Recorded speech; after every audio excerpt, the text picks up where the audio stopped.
What's the meaning of Chief of Naval Staff?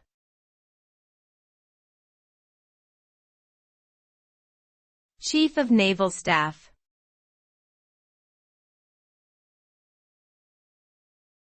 Chief of Naval Staff.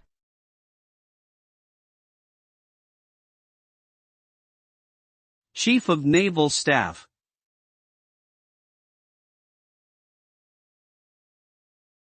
Chief of Naval Staff.